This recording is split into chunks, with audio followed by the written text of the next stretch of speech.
안녕하세요. 반갑습니다. 다 갚고 또 충분히 더 베풀고 그렇게 가려면 여러분 한 몇 살까지 살면 가능하겠습니까? 이 자연 수명을 학계나 종교나 여러 에서 이렇게 할 때 생물학적으로는 한 125세 정도를 보는데 보통 120세를 천수라고 그럽니다. 자연 수명. 여러분이 최소한 자연계에서 여러분에게 살 수 있는 연한을 부여했는데 자기가 모르고 자기가 바보짓을 하고 자기가 운동도 열심히 안 하고 아무것도 아닌 일 가지고 열받고 이래가지고 자기 수명을 단축하는 건 자기가 했지 나라에서 한 게 아닙니다.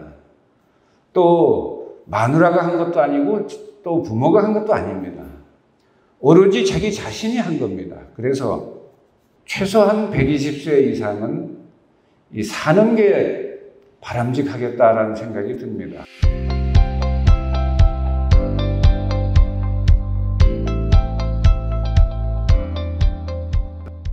인산 김일원 선생님께서 대한민국 땅에 태어나셔가지고 이 의술을 펼치고 의학 이론을 새롭게 정립, 제시하셨는데 그 사실을 세상이 까마득히 모르고 있습니다. 그리고 우리는 천동설에 매여서 천동설 의료에 그냥 그 속에서 지동설을 도저히 생각할 수 없는 또 이야기를 귀 붙들고 얘기해줘도 무슨 말인지를 못 알아요.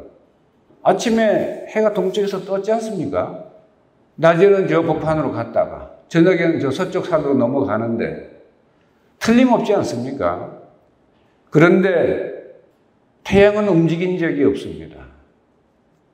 지구가 자전과 공전을 한 것인데 그래서 오늘 제가 드리고자 하는 말씀이 천동설의 의료가 지금 지구상에서 99.9%를 차지하고 주도적 역할을 하고 그럼으로써 실제 고칠 수 있는 모든 병을 도리어 고치지 못하게 만들고 비명 행사를 앞당깁니다. 나쁜 뜻은 없습니다. 몰라서 그런 겁니다. 이치에 맞지 않는 의료를 써서 부작용이 심각하고 비명 행사를 앞당기는데도 불구하고 이건 뭔가 잘못된 거 아니냐라는 생각조차 하지 않고 있습니다. 그리고는 자다가 벙청부는 소리 해요. 아니 엊그제까지 멀쩡하니 건강하는 양반이 갑자기 암이 이렇게까지 퍼졌다고 그래? 전신에 퍼졌다고 그러는데 야 이게 어떻게 된 일이야?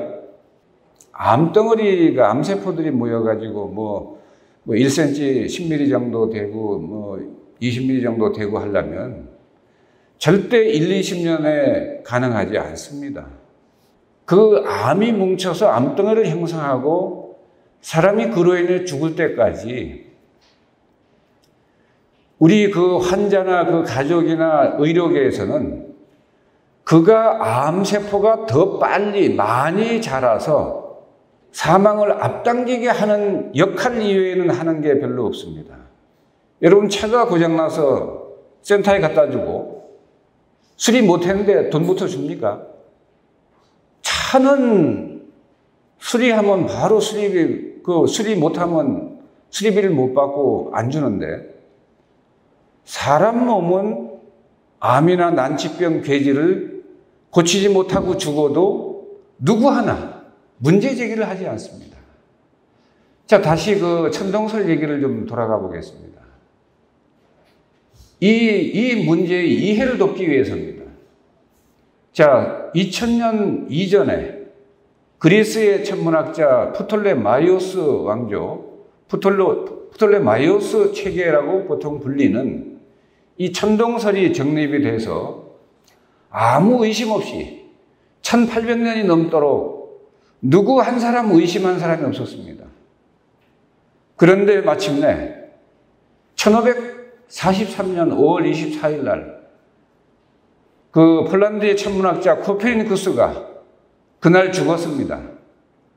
죽는 날, 숨 떨어지기 직전에 그 제자가 부랴부랴 서둘러서 스승 돌아가시기 전에 책 만들어 보여드리겠다고 들고 뛰어가서 보여드린 책이 여러분이 잘 아시는 천체의 회전에 관하여라는 책입니다.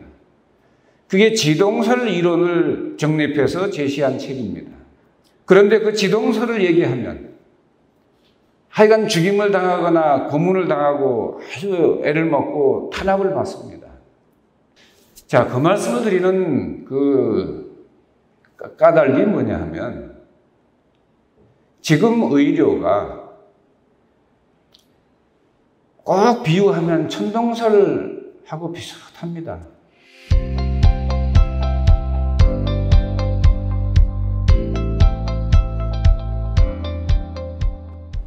또 백신 치료제를 개발해서 자, 코로나 바이러스를 다 사멸시키고 해결했습니다. 이걸로 확실히 뭐 일이 끝난 겁니까? 문제가 해결된 겁니까? 코로나라는 이름이 붙은 바이러스는 해결한 거지만 다른 이름을 가지고 계속 바이러스가 출현합니다. 왜? 과거에는 그렇게 많이 출현하지 않던 바이러스가 지금 왜 이렇게 많이 출현하죠?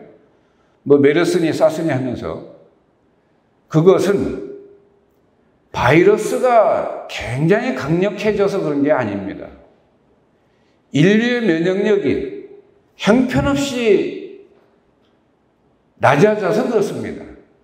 면역력이 약화됐는데 지금 인류는 면역력이 약화될 수밖에 없는 생활 방식을 쓰고 있습니다. 자동차라는 문명의 이기가 나와서 그것을 잘 활용하는 거야 좋지만 그로 인해서 다리가 쇠퇴하는 일을 자기가 좀 알아서 좀 운동도 열심히 하고 또 음식도 질이 좋은 걸 좀 잘 선택해서 그것을 먹고 몸에 충분한 영양소를 공급해야 되는데 여러분이 먹는 그 음식, 곡식과 채소와 과일에 여러분의 몸에서 반드시 필요로 하는, 요구하는 이 미네랄, 이 영양소들이 다 들어가는지 여부를 관심도 없고 알 필요도 없고 알려고도 하지 않습니다. 그 다음에 병원에서 아파서 무슨 이유로 병이 왔나를 체크하는데 가장 큰 영향을 미치는 이 미네랄, 혈중의 미네랄 함량을 체크 혹시 누가 하시는 거 봤습니까? 이 혈중의 미네랄 그 함유량이 어느 수준 이하로 떨어지면 그날 그 자리에서 사망합니다. 병원에 가서 사람 맥을 못 쓰고 그냥 뭐 힘들어 죽으려고 하는데 제일 먼저 하는 일이 뭡니까? 생리식염수입니다. 링거액을 혈관으로 주사해서 넣어주면서 아니 0.9% 정도의 소금물을 혈관으로 넣어주면서 병원에서는 소금은 먹지 말아요. 짜게 먹지 말라고 그러고 그거 참 도대체 뭔 생각을 가지고 뭔 얘기를 하는 건지 그게 바로 천동설 의료의 이론에서는 염화나트륨이 몸에 해롭다. 실제는 그렇지 않습니다. 염화나트륨 농도 낮아지면 바로 사망합니다. 우리 몸의 모든 기능을 정상작동시키는 이 원소들이 60가지 원소가 있는데 가장 많이 함유한 원소가 산소, 수소, 질소, 탄소입니다. 그 4가지를 제외한 56가지 원소가 하나도 결핍이 되면 안 됩니다.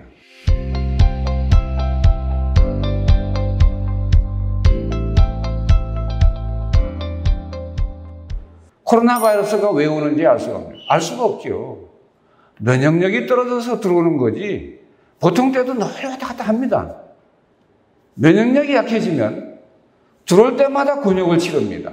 그런데 면역력이 정상이면 몸에서 다 처리해버려요. 잘못하면 죽습니다. 자, 인체 면역력, 다시 말해서 자연 치유 능력을 약화됐음을 확인해보지 않고 계속 저기 주변의 여건만 가지고 코로나 바이러스만 죽여야 한다, 없애야 한다 이거예요. 없애려니 이런 게 뭐 또 쉬운 게 아닙니다. 또 그 치료제를 개발해야 됩니다. 백신도 개발해야 되고. 자, 그러면 다시 한번 우리가 임진왜란 얘기를 통해서 어떤 것이 중요한 것이고 더 중요한 것이고 더 근본적인 것인가? 임진왜란을 일으킨 원흉이 누굽니까? 도요토미 히데요시가 일으켰죠. 풍신수기라고 하는. 그가 임진왜란을 일으킨 원흉인데, 도요토미 히데요시의 침공보다 더 중요한 원인은 뭘까요? 율곡 선생이 진단해서 처방까지 내렸습니다. 빨리 대한민국의 조선에 10만 특수병력을 양성해서 10만 양병론입니다. 외침에 대비해야 되고, 그 다음에 지금 일본에서 쳐들어오려는 조짐이 많다. 그때 임진난을 일으킨 것은, 임진난 이런 화를 당한 것은 풍신수기를 못 죽여서 당한 게 아니고요. 우리 국방력이 저렇게 형편없이 약한데도 국방력을 강화할 노력을 전혀 하지 않았기 때문에 한 번에 저렇게 다 파죽지세로 박살이 났습니다. 바로 우리 몸도 그와 같지 않습니까? 우리 몸의 면역력이 얼마나 형편없이 떨어졌는지는 왜 알려고도 하지 않고 궁금해하지도 않고 확인도 안 하고, 그러면 코로나가 어떻게 간신히 넘어가면 다른 게 또 오면 그거 어떡할 겁니까? 풍신수기리고 누가 쳐들어오지 않게 하는 거는 국방력이 튼튼하면 자동적으로 해결됩니다. 성질이 고약스럽다고 필리핀의 두테르테가 미국 한번 쳐들어갈 수 있습니까? 국방력이 강하면 쳐들어갈 엄두를 안 내고요. 쳐들어가면 대가를 치르게 됩니다. 여러분의 몸이 미국의 국방력보다 더한 이 방어력과 자연치유 능력을 가지고 있다면 코로나가 아니라 더한 바이러스가 시도 때도 없이 찾아와도 아무 문제가 없습니다.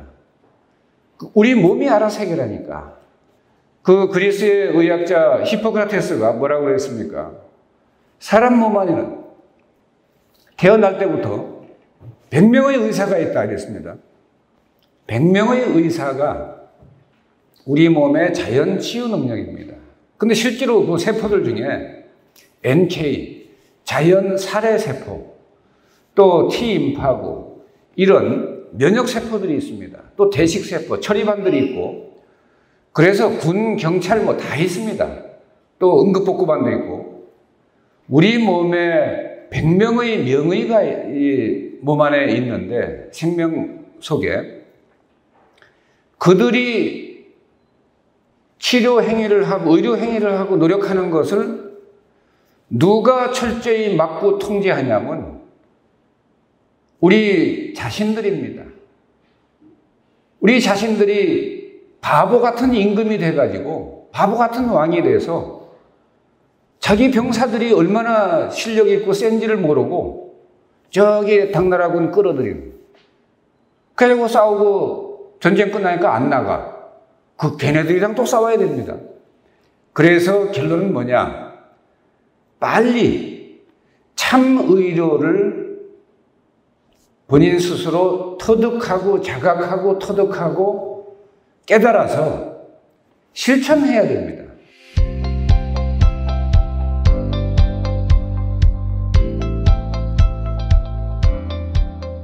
마스크를 철저히 써서 예방이 가능하다면 마스크를 써야 철저히 해야 되겠지만, 그보다 더 중요한 노력은 또 방역 대책에서 하는 이 모든 노력, 백신을 맞고 이런 노력 좋지만, 그보다 훨씬 더 중요하고 빨리 서둘러서 할 일이 우리 개개인의 면역력을 높여야 됩니다. 그래, 그 일이 문제를 근본적으로 해결하는 일인데도 불구하고 그런 노력들을 하지 않고 방역 당국만 쳐다봐요.